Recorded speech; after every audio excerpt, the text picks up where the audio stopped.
So good morning friends, welcome back to Prasad academy. So ఈ video చూసేటప్పటికే మీ అందరికీ group 1 group 2 notifications అనేవి 1 month delay అవుతాయని news పేపర్లో వచ్చిన న్యూస్ అందరు చూసుంటారు. సో నేను స్పెసిఫిక్గా ఆ న్యూస్ మీద ఏం స్ట్రెస్ చేయడానికి మీకు ఈ వీడియో చేయట్లేదు.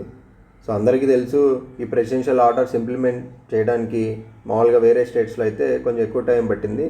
సో మనకి కొంచెం 1 మంత్ డిలే అవుతుంది. సో 1 మంత్ అయిపోయిన తర్వాత ఫేజ్ 2లో రావాల్సినవి August 15th notification September 15th, అలాగే ఫేజ్ 3 and 4లో ఇస్తామన్న నోటిఫికేషన్స్ని సెప్టెంబర్ నుంచి అక్టోబర్ 15th పోస్ట్పోన్ చేశారని మనకి న్యూస్లో వచ్చిన ఇన్ఫర్మేషన్ అనమాట. సో ఇక్కడ ఒక 1 మంత్ ఎక్స్ట్రా టైం అనేది నోటిఫికేషన్ రావడానికి అందరికీ కనిపిస్తుంది. సో అందరూ ఏమవుతారంటే రిలాక్స్ అయిపోతారు, 1 మంత్ ఉంది, ఇంకా చాలా టైం ఉందని. మీరు గుర్తుపెట్టుకోవాల్సింది ఏంటంటే ఇక్కడ పోస్ట్పోన్ అయింది ఏంటి? పోస్ట్పోన్ అయింది మన ఎగ్జామ్ డేట్ లేదా మన నోటిఫికేషన్ వచ్చేది. కానీ మీకున్న కాంపిటీషన్ ఏమన్నా పోస్ట్పోన్ అయిందా? ఇప్పుడు 1 మంత్ టైం మీకు ఒక్కరికే వచ్చిందా, లేదా మీతో పాటు ఉన్న కాంపిటేటర్స్ అందరికీ వచ్చిందా? అల్టిమేట్గా ఇక్కడ ఎగ్జామ్లో కాంపిటీషన్లో నిలబడడమే కావాలి. సో మీకు అందరికీ కుందేలు తాబేలు కథ కూడా తెలిసి ఉంటుంది. కుందేలు ఏం చేస్తుంది? కుందేలు స్టార్టింగ్లో చాలా ఫాస్ట్గా పరిగెట్టి తాబేలు రావట్లేదు, మనకి చాలా టైం ఉందని చెప్పి అది నీట్గా చెట్టు కింద పట్టుకొని రిలాక్స్ అవుతూ ఉంటుంది. కానీ తాబేలుకి టైంతో సంబంధం లేదు. తాబేలుకి తెలిసిన ఒకటే ఏంటంటే కన్సిస్టెన్సీ. ఇది కన్సిస్టెంట్గా తన పేస్లో తను వెళ్ళిపోతూ ఉంటుంది, కానీ చివరికి తాబేలే గెలుస్తుంది. సో ఈ 1 మంత్ టైంని లీనియంట్గా తీసుకొని మీరు గ్రూప్ 2 ప్రిపరేషన్లో కుందేలు మాత్రం అవ్వకండి. స్లోగా కన్సిస్టెంట్గా తాబేల్లా ఉన్న ఇబ్బంది లేదు, కానీ మీరు కుందేల్లా రిలాక్స్ అయితే అది మీకున్న ఎనర్జీని, మీకున్న టాలెంట్ని కేవలం మనం ఒక నెగ్లిజెన్స్తో వేస్ట్ చేసుకున్న వాళ్ళు అవుతాం. సో చాలామంది మైండ్ సెట్ ఎలా ఉంటుందంటే ఫస్ట్ ఈ న్యూస్ వినగానే నోటిఫికేషన్ 1 మంత్ కొంచెం లేట్గా వస్తుందనగానే ఫస్ట్ మన మైండ్లో వచ్చే థాట్ ఏంటంటే అబ్బా ప్రస్తుతానికైతే చాలా టైం ఉంది, హ్యాపీ అని. దాని తర్వాత ఏంటంటే ఇంకేముందిలే 1 మంత్ కదా, ఒక 1 వీక్ రెస్ట్ తీసుకొని స్టార్ట్ చేద్దాం అనిపిస్తుంది. 1 వీక్ తర్వాత ఇంకా నోటిఫికేషనే రాలేదు, నోటిఫికేషన్ నుంచి ప్రిలిమ్స్ నుంచి మెయిన్స్కి చాలా టైం ఉంది, చిన్నగా స్టార్ట్ చేద్దాం అనిపిస్తుంది. చూస్తుండగానే మీరు ఏదైతే 1 మంత్ ఎక్స్ట్రా వచ్చింది అనుకున్నారో ఈ 1 మంత్ మీరు ప్రాపర్గా యూటిలైజ్ చేయకుండా వేస్ట్ అయిపోతుంది. ఇప్పుడు మీరు యూట్యూబ్లో గ్రూప్ నోటిఫికేషన్ పోస్ట్పోయిన వీడియోస్ చూసి మీరేం హైలోకి వెళ్ళిపోవద్దు. 1 మంత్ ఇది మీరు రిలాక్స్ అవ్వడానికి వచ్చిన టైం కాదు. ఈ 1 మంత్ మీరు ఏదన్నా ఇప్పటి వరకు మీ ప్రిపరేషన్లో ఇంకా ఎక్కడైనా ల్యాక్నెస్ ఉన్నాయి, నేను ఇది కవర్ చేసి ఉంటే బాగుండేది, లేకపోతే నేను ఇది ఇంకా బాగా చదువుంటే బాగుండేది, పర్టికులర్ ఏపీ హిస్టరీకి నేను ఇంకొకటి చేద్దాం అనుకున్నాను చేయలేకపోయాను, లేకపోతే పాలిటిక్స్ చేద్దామని చేయలేకపోయాను, లేకపోతే ఎకానమీలో నా బేసిక్స్ కొంచెం వీక్ ఉన్నాయి, లేకపోతే ఎస్ఎన్టీలో నా కాన్సెప్ట్స్ కొంచెం వీక్ ఉన్నాయి అనుకున్న వాళ్ళకి ఈ 1 మంత్ గోల్డెన్ పీరియడ్. ఈ 1 మంత్లో మీరు ఏదైతే మీ మైండ్ సెట్లో నాకు ఇంకొంచెం టైం ఉంటే నేను ఈ సబ్జెక్ట్ని బాగా చేసామని అని మీరు అనుకుంటున్నారో దాని మీద ఫోకస్ చేయండి. ఈ 1 మంత్ ఎక్స్ట్రా టైం కాదు, ఎక్స్ట్రా ఆపర్చునిటీ. అంటే ఈ ఎక్స్ట్రా ఆపర్చునిటీలో మిమ్మల్ని మీరు ఇంప్రూవ్మెంట్ చేసుకోవాలి. ఎందుకంటే అందరికీ 1 మంతే పెరిగింది. మీరు ఎగ్జామ్కి అప్లై చేయాలనుకున్న వాళ్ళందరికీ 1 మంతే పెరిగింది. కానీ ఈ 1 మంత్ని అందరూ సమానంగా యూటిలైజ్ చేసుకోలేరు. కొంతమంది 1 మంత్ బాగా యూటిలైజ్ చేసుకోగలుగుతారు, కొంతమంది ప్రిపరేషన్ ఇప్పటి వరకు బాగున్నా కానీ ఈ 1 మంత్ సరిగ్గా చేసుకోకపోవడం వల్ల వాళ్ళ కాంపిటీషన్లో వెనకబడే ఛాన్స్ ఉంది. సో మీరందరూ ఈ 1 మంతే చాలా జాగ్రత్తగా ఉండాలి. ఈ 1 మంత్లో 1 డే కూడా మీరు రిలాక్సేషన్ అవ్వాల్సిన అవసరం లేదు. మీరు సెప్టెంబర్ 15th వస్తుంది అనుకున్నారు కాబట్టి మీరు ఇప్పటికే ఏదైతే ప్లాన్ వేసుకున్నారో ఆ ప్లాన్ ప్రకారమే సెప్టెంబర్ 15th ఎగ్జామ్ ఉంటుందని మీరు కంటిన్యూ అవ్వాలి. మేబీ ఈ వీడియో నేను ఇంకోలా చెప్తున్నందుకు మీకు బోర్ కొట్టుండొచ్చు, స్కిప్ అయినా చేయాలనిపిస్తుంది. కానీ ఇది చాలా ఇంపార్టెంట్ పీరియడ్. ఎగ్జామ్ పోస్ట్పోన్ అవుతుంది, లేకపోతే నోటిఫికేషన్ లేట్ అవుతుంది, ఇవన్నీ న్యూస్ అనేవి మీ ప్రిపరేషన్ని కిందకి లాగితే దానివల్ల అసలు యూజ్ ఏముంది? ఆ న్యూస్ తెలుసుకొని యూజ్ ఏముంది? లేకపోతే మీరు ఆ 1 మంత్ టైంని వేస్ట్ చేసి యూజ్ ఏముంది? నిజంగా మీకు ఈ న్యూస్ ఎందుకు ఆనందపడాలంటే 1 మంత్ టైం వల్ల నేను పలానా సబ్జెక్టు ఎక్స్ అనే సబ్జెక్ట్ని మనం ఇంకా బాగా చేద్దాం అనుకున్నాం, చేయలేకపోతున్నాం అన్న ఫీలింగ్ నుంచి బయటపడి ఆ సబ్జెక్టులు మీరు ఎక్సలెన్స్ తెచ్చుకోవడానికి ఈ 1 మంత్ మీకు ఉపయోగపడాలి. అంతేగాని 1 మంత్ అయింది, ఇంకా చాలా టైం ఉంది, చాలా టైం నీ ఒక్కడికే లేదు. చాలా టైం ఎగ్జామ్ రాసే ఆ 4 lakhs 5 lakhs అక్కడ నుంచి క్వాలిఫై అయ్యే మెయిన్స్కి అయ్యే ఎంతో పర్టికులర్ రేషియోలో అయ్యే మెయిన్స్కి అయ్యే వాళ్ళందరికీ అదే టైం ఉంది, మీకు ఒక్కడికి ఏం లేదు. సో అందుకని ఈ 1 మంత్ మాత్రం చాలా జాగ్రత్తగా ఉండాలి. ఈ 1 మంత్ మీ ప్రిపరేషన్ని ఐదర్ ఇంప్రూవ్ చేయగలదు లేదా అది క్వాలిటీ కూడా తగ్గించగలదు. సో ఎవరైతే గ్రూప్ 2కి సీరియస్గా ప్రిపేర్ అవుతున్నారో ఫస్ట్ ఆఫ్ ఆల్ వాళ్ళు ఈ ఎగ్జామ్ డేట్స్ గురించి, ఎన్ని రోజులకి ఎగ్జామ్ వస్తుంది, ఎన్ని రోజులకి నోటిఫికేషన్ వస్తుంది, ప్రిలిమ్స్ రేషియోస్ ఎంత, లేదా ప్రిలిమ్స్ నుంచి మెయిన్స్కి ఎంత టైం ఇస్తారు, ముందు ఇట్లాంటి ట్రాప్స్లోంచి మీరు బయటికి రండి.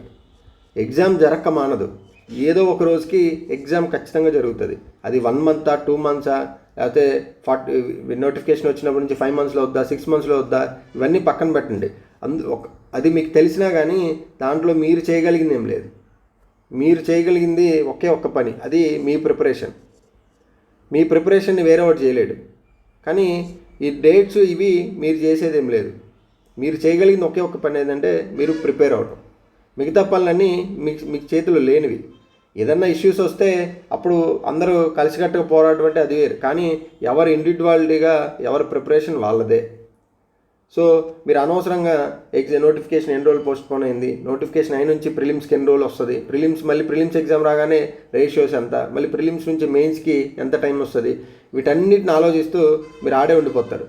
కానీ ఇంత దాంట్లో ఒక 750 మంది మాత్రం వీటికి తక్కువ ఇంపాక్ట్ అయ్యి వాళ్ళు కంటిన్యూస్గా వాళ్ళు నోటిఫికేషన్ ఎప్పుడు వచ్చినా పర్లేదు, ఒక 1 మంత్ అటు ఇటు అయినా పర్లేదు, నా టార్గెట్ ఓన్లీ జాబే, నేను ఇటు కొంచెం దూరంగా ఉంటానని ఆ 750 మంది మాత్రం ఎక్కడో సైలెంట్గా కూర్చొని చదువుకుంటూ ఉంటారు. అల్టిమేట్గా ఎగ్జామ్లో ఆ 750 మంది బయటకు వస్తారు. డేట్స్ ఎప్పుడు, నోటిఫికేషన్ ఎప్పుడు, రేషియోస్ ఎప్పుడు అని ఎవరైతే ఈరోజు ఎక్కువ టైం వేస్ట్ చేసుకుంటారో వాళ్ళు రేపు సార్ నాకు 2 మార్క్స్లో పోయింది, 1.5లో పోయింది, లేదా నాకన్నా తక్కువ వచ్చిన వాళ్ళకి కేటగిరీ ఉండడం వల్ల వాళ్ళకి పోస్ట్ వచ్చింది, లేదా నాకు ఎగ్జిక్యూటివ్ పోస్ట్ రావాల్సింది నాకు జూనియర్ అసిస్టెంట్ వచ్చింది, ఇవన్నీ రిగ్రెట్ అనేది చాలా బాధ అనిపిస్తుంది. సో చెవిటి కప్పలాగా ఉండాలి. నోటిఫికేషన్ వచ్చినప్పటి నుంచి అసలు మీరు ప్రిపేర్ అయ్యే రోజు నుంచి మీ మెయిన్స్ ఎగ్జామ్ అయిపోయేదాకా ఒక చెవిటి కప్పలాగా ఉండండి. నోటిఫికేషన్ 1 మంత్ లేటుగా వస్తుందని మీకు చెప్పారు, జస్ట్ వినోదులేయండి, మైండ్కి ఎక్కించుకోవద్దు. మీరు ఏదైతే ప్లాన్ ప్రకారం వెళ్తున్నారో, నేను ఇలా ప్రిపేర్ అవ్వాలని మీరు ఏదైతే అనుకున్నారో దాంట్లో 1% డివియేషన్ కూడా రాకూడదు. ఇంకా మీ మైండ్ కొంచెం ఓకే మనకి ఎక్స్ట్రా టైం వచ్చింది కాబట్టి మనం ఏదైతే వీక్ ఉన్న సబ్జెక్ట్స్ని కవర్ చేసుకోవడానికి మంచి టైం అని మీరు ఆ సబ్జెక్ట్స్ మీద టెస్టులు రాయండి. లేదా దాని మీద మీకు ఏదైనా కాన్సెప్టువల్ క్లారిటీ లేకపోతే ఆ కాన్సెప్ట్స్ ఇప్పుడు విని స్ట్రాంగ్ చేసుకోండి. సో అల్టిమేట్గా మీకు ఈ 1 మంత్ టైము మీకు ఒక్కరికి వచ్చిన టైం కాదు. కానీ ఈ టైం అందరికీ ఒకటే వచ్చిన ఇంప్రూవ్మెంట్స్ మాత్రం ఒక్కొక్కరికి ఒక్కోలా ఉంటాయి. ఒకళ్ళు ఇంప్రూవ్మెంట్ అవుతారు, ఒకళ్ళు ఇప్పుడు దాకా ఉన్న ఇంప్రూవ్మెంట్ కన్నా తక్కువ ఉంటారు, కొంతమందికి అసలు ఏం చేంజ్ రాదు. సో మీరు 2 కేటగిరీలో ఉంటే ఈ 1 మంత్ టైం వచ్చినా కానీ మీకు 1% యూజ్ లేదు. ఈ 1 మంత్ టైంను వాడుకొని మీ ప్రిపరేషన్లో క్వాలిటీని కానీ క్వాంటిటీ కానీ పెంచగలిగితేనే మీకు ఈ 1 మంత్ టైం వచ్చినా కానీ యూజ్ ఉంటుంది. సో ఈ 1 మంత్ టైంను మాత్రం జాగ్రత్తగా వాడుకోండి. ఇక్కడి నుంచి కూడా దాని తర్వాత వచ్చే రోజుల్లో కూడా ఎగ్జామ్ డేట్లు ఎప్పుడు ఉంటాయి, రేషియోలు ఎంత తీస్తారు, లేకపోతే ప్రిలిమ్స్ టు మెయిన్స్ ఎంత ఉంటుంది అనే దాని జోలికి ఎక్కువగా డైవర్ట్ అయ్యి ప్రిపరేషన్లో మాత్రం క్వాలిటీ తగ్గించుకోవద్దు. మళ్ళీ చెప్తున్నాను, ఇక్కడ పోస్ట్ పోన్ అయింది జస్ట్ ఎగ్జామ్ ఆర్ నోటిఫికేషన్ మనం అనుకున్న డేట్సే కానీ కాంపిటీషన్ కాదు. ఎవరైతే మీకు కాంపిటీషన్ ఇస్తున్నాడో వాడు ఎక్కడో పొద్దున్నే లేచి సైలెంట్గా వాడి పని వాడు చూసుకొని, లేకపోతే స్టడీ హాల్లో ఎక్కడో ఒక మూలన ఒక క్యాబిన్లో కూర్చొని వాడు కంటిన్యూస్గా వాడి పనిలో వాడు ఉంటాడు. వాడిని చూసి మీరు భయపడాలి, అంతేగాని ఈ ఎగ్జామ్కి వచ్చిన లేకపోతే నోటిఫికేషన్ అయిన 1 మంత్ చూసి ఆనందపడకూడదు. వాడు ఖచ్చితంగా కూర్చొని వాడు వేసుకున్న షెడ్యూల్కి వాడు స్టిక్ ఆన్ అవుతాడు. వాడికి ఎగ్జామ్ డేట్స్తో సంబంధం లేదు. కాకపోతే ఒకరోజు అటో ఇటు ఎగ్జామ్ అయిద్దని ఒక కాన్ఫిడెన్స్తో వాడు ఆ కసిమే చదువుకుంటూ ఉంటాడు. కానీ మనమేమో ఇక్కడ ఈ న్యూస్ చూసి ప్రెసిడెన్షియల్ ఆర్డర్ వచ్చింది, 1 మంత్ పోస్ట్ పోన్ అయింది, లేకపోతే ఇంకొకటి వచ్చి 1 మంత్లో ఏమవుతుంది, 2 మంత్స్ అవ్వచ్చేమో, 3 మంత్స్ అవ్వచ్చేమో, అసలు వస్తుందో రాదో, ఈ నెగిటివ్ మైండ్ సెట్లో మనం ఉంటాం. కానీ ఎప్పటికైనా ఎగ్జామ్ జరగకపోదా, జరిగిన రోజు నేను రాయకపోతానా, రాసిన రోజు నాకు ఎగ్జామ్ రాకపోతుందా అని నమ్మకం మీద చదువుతాడు. ఆ నమ్మకం పెట్టుకొని చదవండి. సో నోటిఫికేషన్ వస్తుందో రాదో గవర్నమెంట్ ఎష్యూరెన్స్ లేకపోతే మనం నెగిటివ్గా ఆలోచించడానికి, గవర్నమెంట్ ఒక ఎష్యూరెన్స్ ఇచ్చింది, ఖచ్చితంగా నోటిఫికేషన్స్ వస్తాయని చెప్పింది, సో పలానా డేట్స్ కూడా రావచ్చు, ఒక 1 మంత్ అటు ఇటు అయినా కానీ మనకు కూడా క్లారిటీ ఉంది. సో ఇందులో ఎగ్జామ్ రాదు లేకపోతే నోటిఫికేషన్ రాదనడానికి డైలమా లేదు. ఒక రోజు అటో ఇటో నోటిఫికేషన్ వస్తుంది, ఒక రోజు అటో ఇటో ప్రిలిమ్స్ అయింది, ఒక రోజు అటో ఇటో మెయిన్స్ అయింది.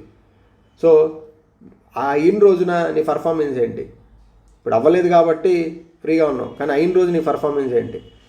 ఎవడైతే సైలెంట్గా పొద్దున్నే 4 5 లేచి రాత్రి 10 వరకు చదువుకొని లేకపోతే క్యాబిన్లో ఒక మూలకు కూర్చొని వాడి పని వాడు చేసుకునే వాడిని చూసి నువ్వు ఇంకా పట్టించుకోవట్లేదు, జస్ట్ సోషల్ మీడియాలో థంబ్నెయిల్స్ చూసి ఎగ్జామ్ 1 month ఇంకా ఉంది కాబట్టి టైం ఉందని రిలాక్స్ అవుతున్నావు.